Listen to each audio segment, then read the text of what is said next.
Hello and a Merry Christmas from the Booking Club, the podcast that brings you today's leading authors and commentators from a table at their favourite places to eat and drink. I'm your host, Jack Haldane, and on this special episode, I'm going to be speaking to author of Stuffed, A History of Good Food and Hard Times in Britain, Pen Vogler.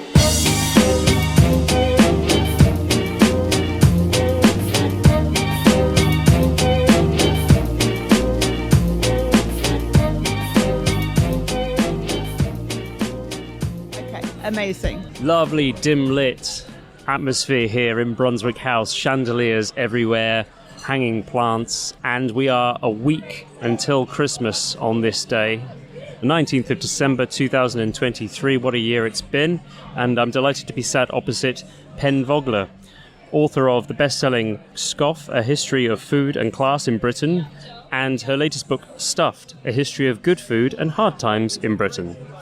Pen, thank you very much for joining me. Oh, thank you so much. What a wonderful place to do an interview. You work, of course, at Penguin, don't you? And you were just saying you had a very short journey to get here tonight. I walked over the very cold, windy bridge. So it was some quite Dickensian black water, actually. It's quite scary at this time of night. It does have that real gloom to it at the moment, London, doesn't it? It really does. The Thames can be quite extraordinary. So it's lovely to be in this cosy spot here. I mean, I'm really charmed by this place already, but I'll leave it to you to tell the audience why you've chosen Brunswick House. Well, there's one very prosaic reason, which is it's over the bridge from where I work, and we quite often come here, actually, for Penguin events, you know, for sort of little sales conferences and things, and they're always very charming and very lovely. A better reason, less prosaic reason, might be because as a historian, it feels like a very kind of relevant place because it's in the middle of Vauxhall, which has extraordinary history. And yet most of it seems to be erased and replaced with these kind of gritty roads and very high-rise buildings. And yet here is this old 18th century building with an incredible collection of chandeliers and lights and sort of stone statues reclaimed from buildings all over London, I think. And so it feels like a sort of haven for kind of historical objects, which is really nice for a food historian to kind of be sitting amongst. Absolutely. Couldn't have picked a better place. I think probably it would be good for us to go through some of the choice items that you write about, things that I think feature very commonly at this time of year for people. Those are, to my mind, though we don't necessarily consume them now, goose, cheese, of course, Christmas pudding, wine and ale. So our waiter Alex is here. Alex, take us through the menu. Okay, so the Brunswick House menu is a sharing style concept. We have lots of dishes varying in sizes. The concept is to pick all your favourite things. You get to try as many things as you can that way. We have 5 columns. There are snacks and appetizers. The second column are entrees and starters. We then have your mains, which is spread into 2 sections of individual size mains and 1 section of large sharers. We encourage all our customers to pick out a few things from each section. We'll guide them to what is too much or too little, and we'll try and ensure they have the perfect amount of food to create a great evening. Thank you, Alex. So where does amazing. that leave us then, Pen? I think we should just talk about what it means to be a food historian, first of all. I mean, to look at the story of how human beings organize themselves, create rituals, go to war, worship around the theme of food. Very revealing.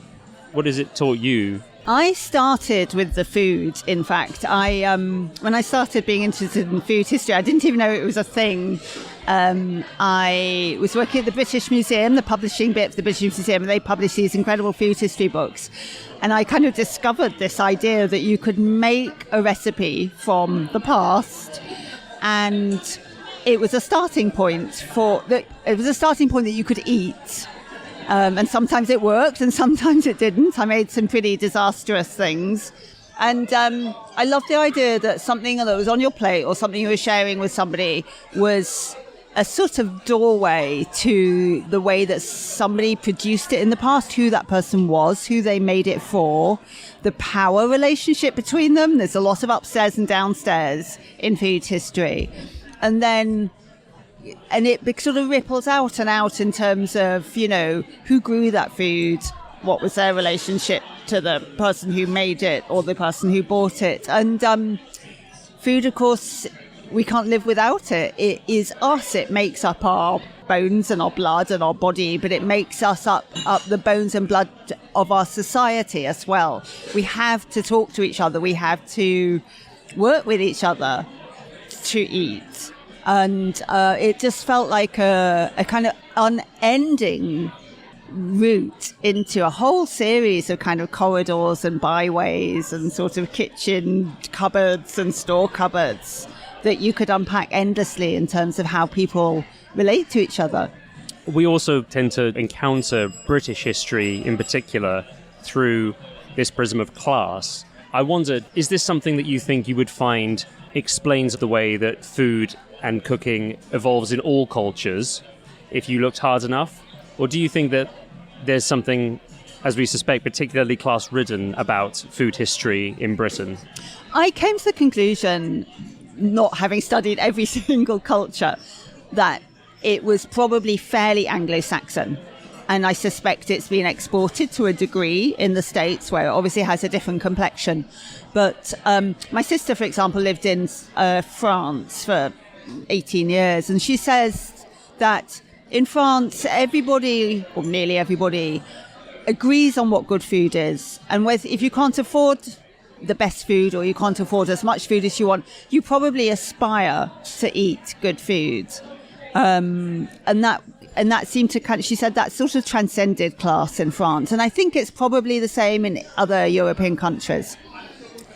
But in England, I think we started off with this kind of Norman Anglo-Saxon idea of kind of two different hierarchies. And that's really permeated the whole way that we do nearly everything, but particularly food. Right. So in this new book, Stuffed, A History of Good Food and Hard Times in Britain, what did you want to build upon from Scoff that you felt you hadn't explored?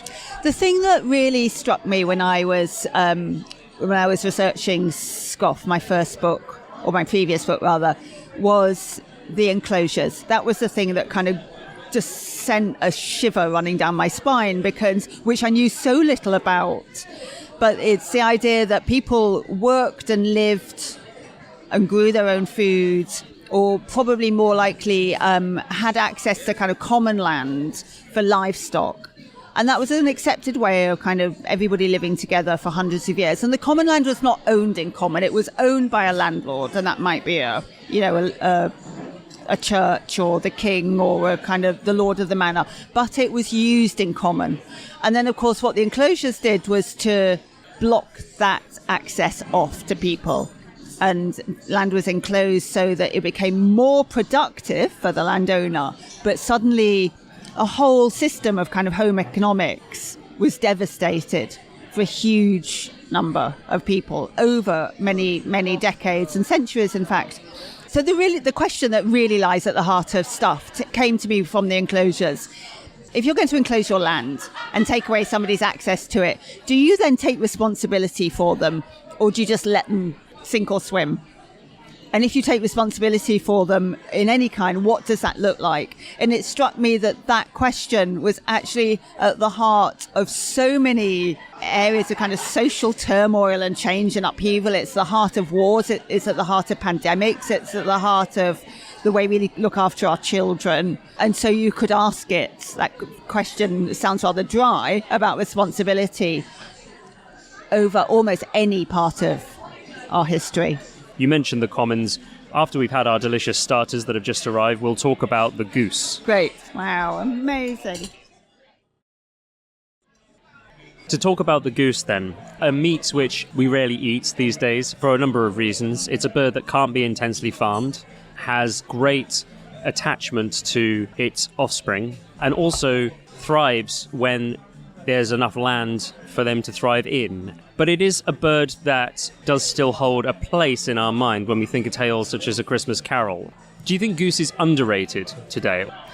I love goose, actually, but I have to say, if you're going to cook a goose at home, you need to open all the doors and all the windows. It's a very fatty bird, and the fat just rolls off it as you're cooking, like it does with the duck. But the resulting food is, the meat is really succulent and really delicious.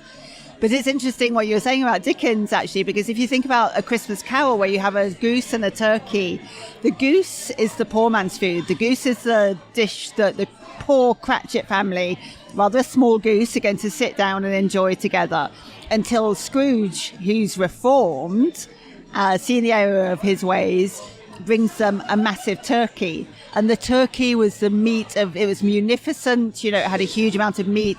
It was expensive. It was kind of aspirational. And it was the thing to give to somebody as a gift. Did chicken also have a similarly luxurious connotation in Dickens' time? Well, Dickens always called it fowl. He talks about roast fowl, right. And he really means roast chicken. But they probably were a bit skinnier than today's chicken. They probably felt more like a fowl. And this kind of obsession, I think, that near obsession that we have with chicken today is fairly common. It's fairly recent. It dates back from the last century, the 20th century, when some American businessman figured out you could actually raise chickens separately for eggs and for meat. And then suddenly there was a huge amount of chicken available. And then you get Kentucky Fried Chicken, and you get chicken kind of everything, really, chicken noodles, chicken everything. But in the past, early 20th century even, it was far from common. Tell us about the goose then. So when we had common land, it was very common for people to raise a goose or geese. And there's a lovely story that William Cobbett tells. He says he's riding in Surrey between two towns about 10 or 12 miles apart. And he says there are tens and tens and tens of thousands of geese upon the common. And he's using that as an example of how common land was kind of used by lots of different people. And all these geese would have been owned individually. And then, as we were talking earlier, the common's getting closed. And so people don't have the space to raise their own animals. They don't have the space to raise their own geese or their own cows or pigs or sheep or goats. And those things get edged into the farmyards and get kind of edged out of people's lives to a degree. But even in the early 19th and mid-19th century, so in the kind of high Victorian time, people still loved goose. And you had what were called goose clubs at Christmas.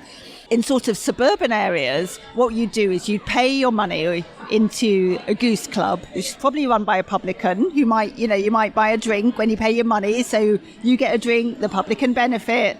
And it was like a Christmas club at the end. You get a goose for you and your family. And it was a way of kind of bringing that commonly kind of raised idea of geese into an urban area. But it didn't survive our move towards the turkey and the chicken and the beef. So yeah, goose is now, it's probably easier to find a jar of goose grease in a supermarket to cook your roast potatoes than it is to find a whole goose. I don't know where my understanding of A Christmas Carol by Dickens, or as performed by the Muppets, begins and ends, but my understanding is that the Cratchits roasted their goose over a spit, over an open flame. Is that how traditionally, or even in best practice terms, it's best to cook a goose because of its high smoking point?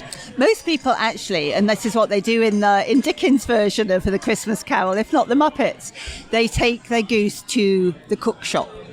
And most people in urban areas particularly didn't have ovens. They might have had a small fire, but probably not a fire big enough to roast a whole goose on. Oh, wow. And so there's this lovely scene in A Christmas Carol where all the little Cratchits are standing outside the cook shop, sniffing these incredible smells of roast goose and sage and onion.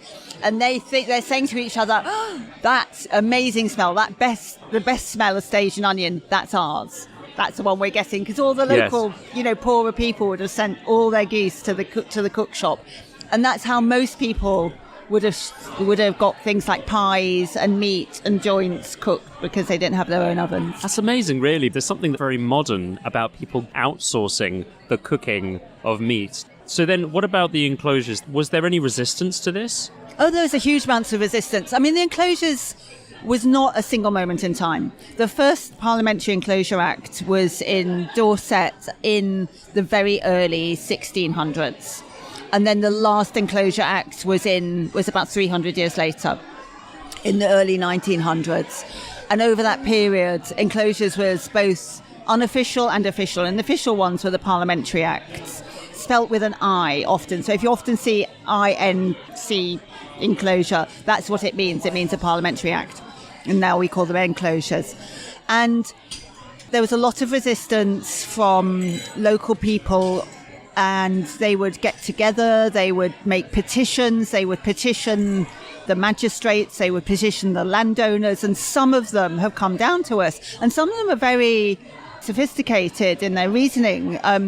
There's a really interesting one in Northamptonshire, I think, and they say, if you don't enclose our land, then we can carry on raising the best quality cattle and then sell it on to the market, and then that will help make the whole country wealthy by leaving it unenclosed. And that was quite a cunning argument, because it was it met kind of head on the general argument for the enclosures was that the country needed them. So this is why this was the sort of intellectual justification for them. The country, they had a hugely growing population. We needed to feed the population. There wasn't enough land. The land wasn't exploited enough. And so we needed to produce more food, or kind of higher levels of food, high protein and animals from enclosed land. And that's what the country needed to be kind of economically worthwhile. Particularly in an area, like I say, there was a hugely growing population. We were beginning, of course, also to start to kind of conquer other nations across the world. And so this idea is that the country needed to be wealthy in order to kind of fund its colonial exploits. So it kind of was a sort of a big vicious circle. And it came from this idea that what was common here as in England, will be extended to our colonial lands as well. And so that would be our sort of, the Caribbean and places in India and Asia, North America, obviously, would become our kind of common resource. And we could tap into that to feed this growing population in Britain. Oh, we've just finished Can you remember what it was called? No. We've just finished what I think is best described as a steak tartare with very finely chopped, very sweet shallots and a bonito mayonnaise. But also dried and smoked marrow. Beautiful, wasn't it? I loved that. Quite and of extraordinary. Course, the sand carrots, which were cooked to perfection, loved those as well. Also loved the crust on it, which had a sort of sandy quality to them as well, like they'd just been plucked out of the earth. This moves us on to the Christmas pudding. Some of us love them, some of us hate them, but very few of us can say off the top of our heads what is actually in a Christmas pudding. And then after that, really, as a symbol of imperial Britain and free trade. So what exactly is in a Christmas pudding? What is the round speckled cannonball that Dickens talked about? So if you stirred up your own Christmas puddings on Stir Up Sunday, you'll recognise all the ingredients. It's dried fruit, currants, sultanas, raisins, maybe chopped peel, maybe some nuts if you want it, maybe some glacé cherries if you want them, and then flour, sugar, and then the fat is unusual because the fat in Christmas puddings is often suet rather than butter. And that's where it traditionally came from, a very kind of meaty, very kind of beefy sort of culture where suet was very easy to get hold of. You stick in some liquid, you stick in some brandy or some rum or something, some orange, some lemon, all these, maybe some apple. And the apple is almost the only thing in Christmas pudding that was probably grown here or grown nearby. Right. Apple and maybe beer. Some people put beer in their Christmas pudding, which is also potentially a kind of British ingredient. Everything else is an import. And this is what's so extraordinary about that kind of round globe-shaped pudding. All these ingredients that we think of as a very British dish. And, Victorians were particularly fascinated by this idea. It was kind of globe-shaped. It kind of represented Britain and it represented the world at the same time. And yet almost nothing comes from here. Right. I'm just looking at a picture in the book of the Empire Christmas pudding. It's quite hard in this candlelight to see exactly what's in it, but I think you've pretty much covered everything. Can you tell us a little bit about some of the rituals closer to home around the Christmas pudding? I'm thinking here about the hidden penny, which is still, I think, a tradition that some people adhere to, although anxieties around choking hazards might have put paid to that in a lot of households. Yeah. But that and setting fire to it. How did these things come about? Well, interestingly enough, a lot of those rituals come from the 12th cake. So in again, mid-Victorian times, 12th night was a massive festival, and earlier but the Victorian times. 12th night was a really big festival. It was a very important festival. And what we think of now as Christmas cake was eaten as a 12th cake on 12th night. And you'd put in a pea for the queen, a bean for the king, and little tokens like a penny. And they varied throughout, from family to family and from era to era. But you might find a little token, and that would be the thing or the person that you had to enact for that night. And so that idea of the pennies, which we now hide in Christmas puddings, have been taken over from the 12th cake, because we kind of got rid of 12th night. It was too much celebration, too much holidays, and a bit too riotous. And the Victorians didn't really like it very much. They wanted more work, fewer holidays, and less riot. I'm quoting from the book here where you write, "Our culinary traditions have developed alongside imports of spices, dried fruit, sugar, tea, coffee, rum, chocolate.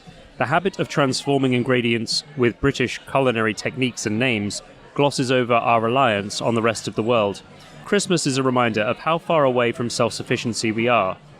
If you remove the non-British ingredients from the King's Empire Christmas pudding, we would be left with apple dumplings and a pint of beer." It feels closer to home now than ever. The 2020s has brought about not just a pandemic creating huge shocks to our food supply, but also a land war in Europe, the first in nearly 3/4 of a century, and in one of Europe's biggest food-producing countries. It's woken us up to the frailties of our import-heavy supply system. Do you think it's time that Britain really woke up to this and did something about it?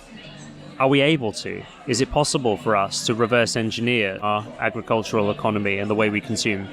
We do have a huge population for our surface area, and one of the things that prompted us to start to import grain in the first instance, of sugar obviously, was because we did have this growing population and a real fear about how to feed them.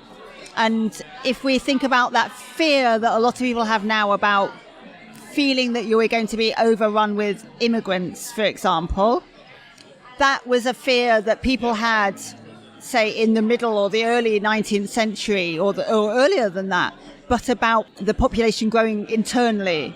And so I think we do have to understand that the need to feed the population is paramount, and that governments and businesses make decisions around that idea of feeding the population.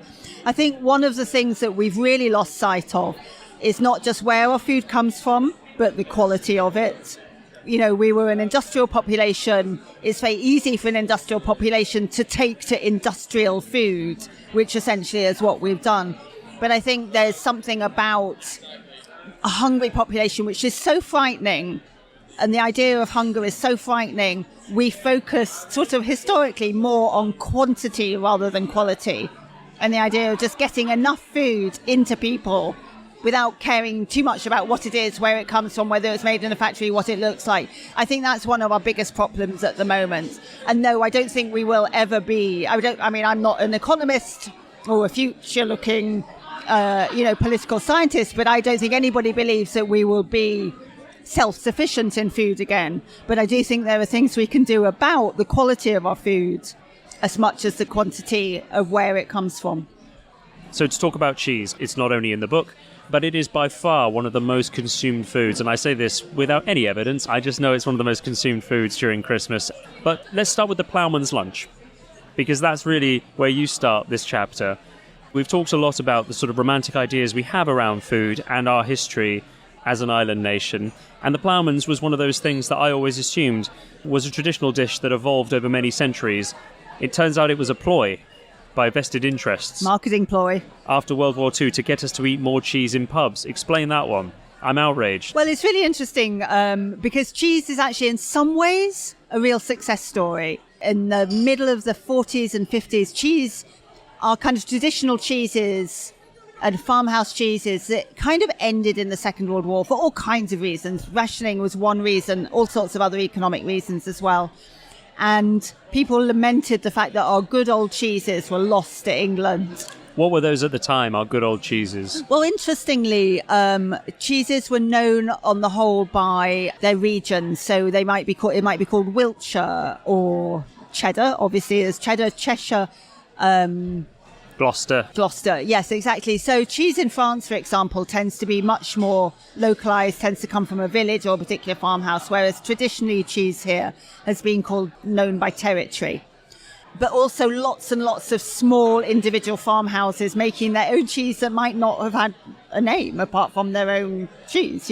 Stilton obviously is one example of a cheese that we've always done really, really well. Wensleydale as well. Wensleydale, yes, Lancashire. George Orwell writes about in his defence of English cooking. He doesn't like his flabby Lancashire, no, exactly. Wensleydale, exactly.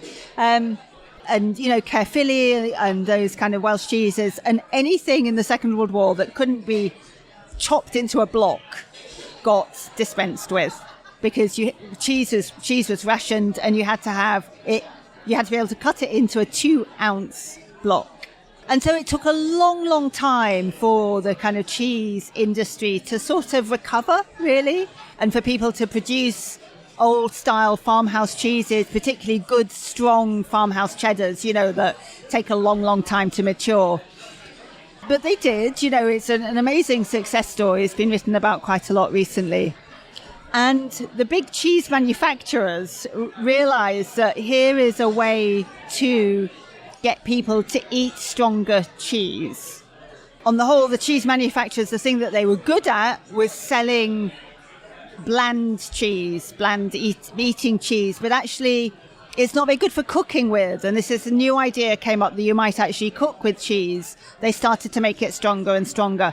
And one way of getting rid of all this kind of blocks and blocks of cheese that we're kind of building up, the marketing board came up with this idea of the ploughman's lunch. You put a bit of strong cheese on a plate with some pickle, some bread, something green, maybe, something red, maybe, a tomato, and there you have a ploughman's lunch, nearly a salad, even, not quite a salad, not that continental in the sort of 70s when it starts.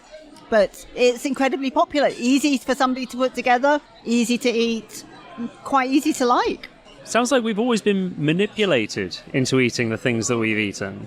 Is that true of other countries, or indeed of most countries? Or has Britain, because of the amount of food that it imports, because of the empire, has it always been a country susceptible to basically being told what to eat and then accepting it without resistance or questioning?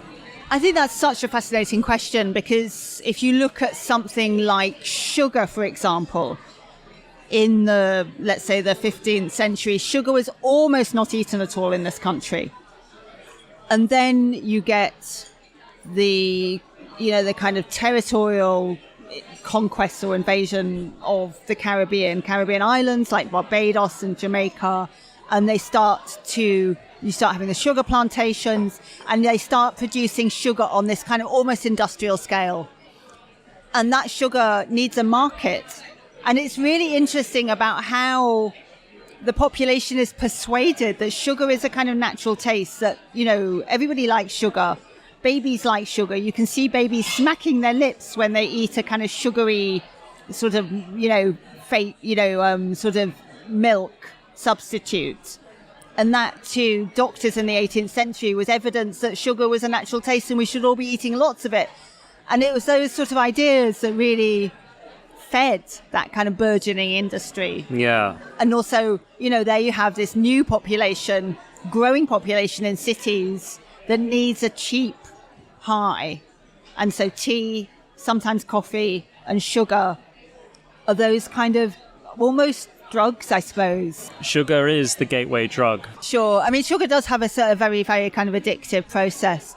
I mean, personally, I wouldn't criminalize it, but no. I think, the idea that you have sugary vapes, you have vapes which have sweet strawberry or vanilla or apricot or whatever they are. That no seems coincidence. Pretty criminal to me. Going back to Orwell's essay, I just wanted to pick up on what he says here. He wrote the essay in 1945. It's a well-known essay. Quote, "We are not likely to succeed in attracting tourists, while England is thought of as a country of bad food and unintelligible bylaws. At present, we cannot do much about it, but sooner or later, rationing will come to an end, and then will be the moment for our national cookery to revive."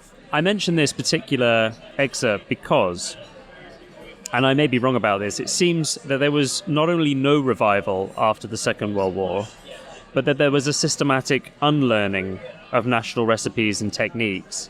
And you mentioned how persuadable the British public has always been. But after the Second World War, it seems we were more suggestible about foods from the next great empire, America. Is that how it went? And is that why we're sort of at a stage now in history of trying to relearn how to cook for ourselves and be more discerning about good food, good ingredients, organic food, etc.? I think I'd agree with your analysis. I wouldn't place this kind of starting point, though, as the Second World War. I think I would go much, much further back in time to kind of consider when our kind of national palate was sort of manipulated or changed. And, you know, it's got a lot to do with, I mean, you can go back to 1066, quite honestly. Right, okay, you go back that far, right. You can go back that far. But it does and seem, say, it does seem that we were more competent before our resources and our spirit was ground down to that level. Although I take your point, it probably wasn't the starting point. So where would you say our national palate really took a turn that we can still trace to today?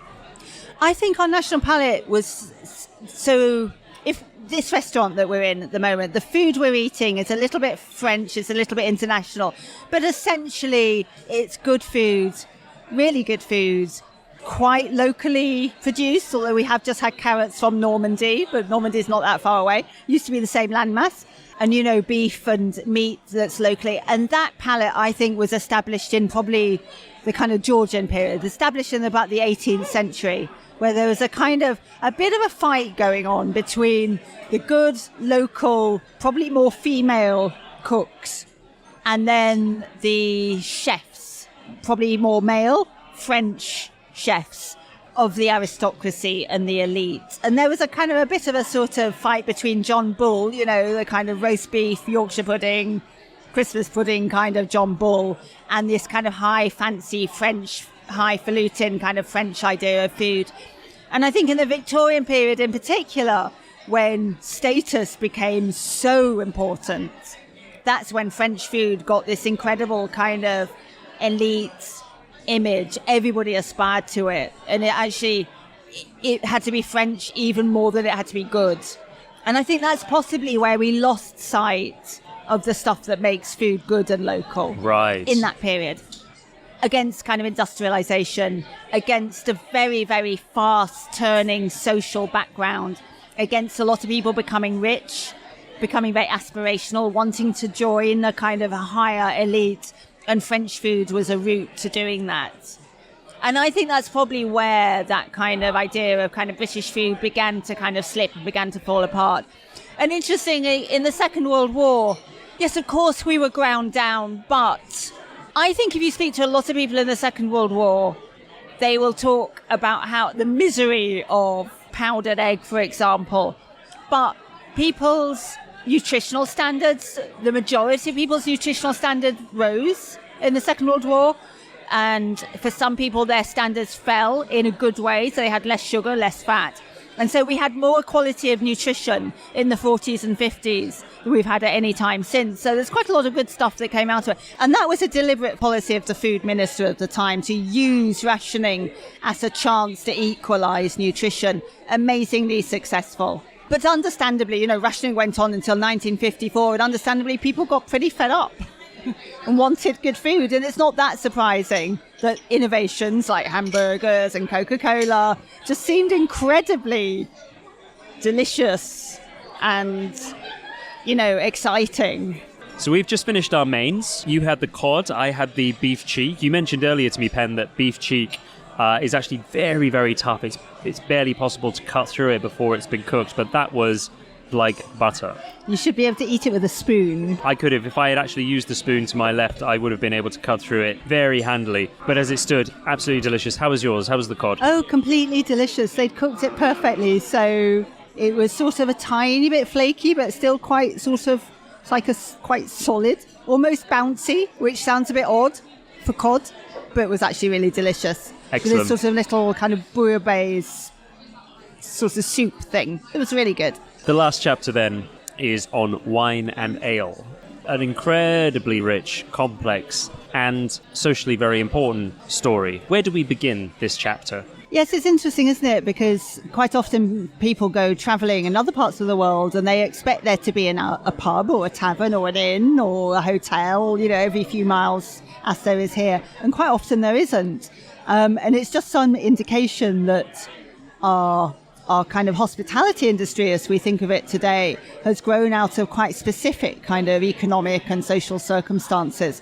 And I would really date it to around the time of the plague, amazingly, late 14th century.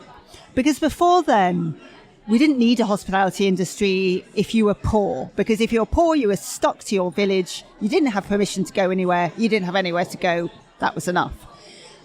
If you were wealthy, you would travel around the country and you would just be put up by the local, lord in his castle or his big house or his mansion house, or an abbot in a monastery. And those people were kind of socially obliged to give hospitality to passing strangers, but sort of only really if the passing strangers merited it in social terms.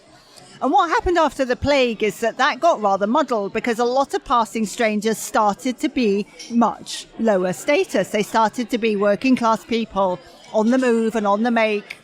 Sometimes whole villages would disappear in the plague. People had to move. They had to move to the towns. They had to move to other places where they could find work. And so those people on the roads weren't the sort of elite, knights any longer. They could be anybody. Yeah, so people moving around the country aren't relying on sort of disapproving lords and abbots in their kind of great rooms. They can go to a simple pub and pay for some ale, or they can just see whether a housewife, for example, has brewed extra ale and has got some for sale, and she might just stick a broomstick outside her house, her door, to show that she has a few kind of pints of ale going spare. You'd be welcome to come in, sit on a bench outside the front door and pay a couple of pence for it. And from there, you arise to something like this incredible kind of busy, clattering, noisy, very efficient, very fantastic, restaurant, bar, pub that we find ourselves in today. Now, the division between bar and restaurant, that's something that still feels very important to even the most attractive gastropub. The idea that there has to be a space in that venue, just as there is here in Brunswick House, for people to partake purely in the drinking aspect. How did that come about, and why is that still so important? So Britain's drinking culture and the kind of northern drinking culture is really fascinating. It's very, very long-standing. If you go back to the Bayeux Tapestry, for example, you can see that there are little pictures of the Normans the night before the Battle of Hastings, all having a delicious sort of barbecue. They're all eating bread and meat. There are pictures of the Anglo-Saxons the night before the Battle of Hastings, and they're just drinking. They have these big drinking horns, probably full of beer. There is not a bread roll to be seen or cheese to be seen. And so that kind of idea that the Brits, the Anglo-Saxons, drank has very, very long roots. And was that portrayal of the Anglo-Saxons drinking without food designed to illustrate some sort of tactical error on their part? Did they believe eating was cheating and thus ended up losing that battle? There is a story that was told after the Battle of Hastings that, the Harold's army lost because they had been drinking the night before. They all had hangovers. Who knows if it's true or not, but that was definitely the image. And not a lesson that we've really learned, though, as a country, is it? Really. But it's a very, very Anglo-Saxon thing, and you go back to kind of Anglo-Saxon drinking culture, this idea that alcohol bonds people together. And some people even align that to a raised bread culture, because you cannot make raised bread or beer without yeast. And those two things probably emerged at very similar times together in the past. But the evolution of the pub's never died. It's always been with us in some form or other. But is there a point in history that the modern idea crystallized? It's so interesting that we talk today about the pub, because actually historically the pub has been all sorts of different things. It's been a tavern, it's been an inn, It's been a family coaching in that might have a coffee room for women and children and families to go in. Interestingly, our pubs have been graded, socially graded, really from the beginning. And I think that does go back to that idea that all those different people on the road would also be kind of socially graded. And so if you turned up at a monastery, for example, and you were a working man, you wouldn't have been a woman in the talking about medieval times, very unlikely to be. You'd have been taken by the monks into the refectory, given a very simple meal and maybe some water, but maybe more likely ale, small ale to drink. If you were much more aristocratic, you'd be taken by the abbot into his rooms, into his chamber, and given a much bigger meal, much more elaborate meal, sometimes with meat, although monks weren't always allowed to eat meat. And you'd be given wine of some kind of description, might be spiced, it might be fruity, might be quite delicious, might be a little bit sour. And so that kind of sense that each person is looked after according to their status. And I think our hospitality industry has also grown up with that idea in mind as well. And so you have kind of pubs for beer, wine bars or wine shops for wine, and everybody can find somewhere that will suit them. I think that's what's so amazing about our kind of tavern culture, our pub culture, is how varied it can be. My question to you really at the end of this is, what, if anything, you would like this book to do for somebody who is looking to approach sourcing ingredients, cooking and eating in a different way? I think there are two answers to that. One is on the kind of individual level. And what was really important for me in writing about food, what's always important for me about writing about food, is the food. Is there something that you can go into the kitchen and cook and then eat? That's very important. And so I've got sort of a few recipes. There's 6 sections to the book, and each section has a recipe for food that we used to eat more of, or we used to eat in a different way, or that we would, if our forebears had maybe made different kind of historic choices, we'd still be eating today. On the big level, what I was trying to do for myself was to answer a question that Marcus Rashford made us ask in the pandemic. And this is, whose responsibility is it to feed hungry children? Is it the government?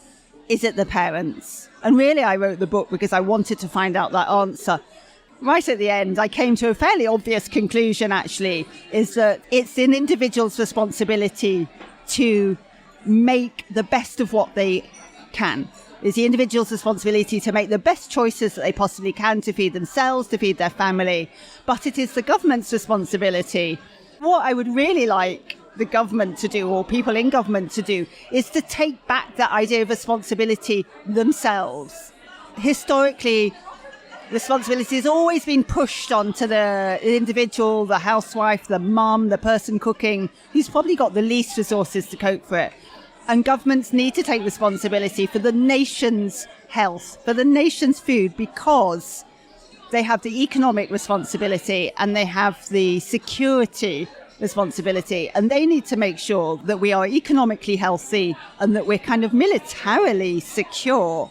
And if you have a badly fed population with an NHS bill of $6 billion a year because of food-related ill health, we do not have that economic security.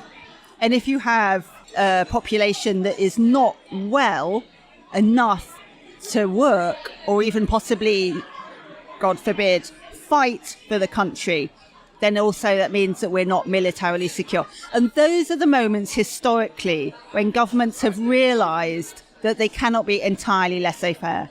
Those are the moments when they've realised there's an economic cost, or there's a military cost, or a security cost to a badly fed, badly nurtured population, that governments have then chosen to act. And we just need to be aware that those issues are still with us today. I have nothing to add to that. I agree with every word. All I can say is that we will find out in this decade in particular, given how it started, just how much that is true. Vogler, thank you very much. Thank you so much for having me, and thank you for dinner.